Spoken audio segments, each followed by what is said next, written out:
राज्यातल्या 3,37,000 metric ton तूर खरेदीला केंद्रीय कृषी आणि शेतकरी कल्याण मंत्री शिवराजसिंह चौहान यांनी मंजुरी दिली आहे।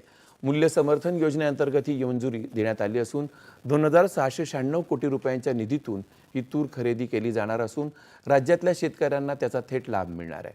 नवी दिल्लीमध्ये पणन मंत्री जयकुमार रावल यांच्या समवेत झालेल्या बैठकीत हा निर्णय घेण्यात आला।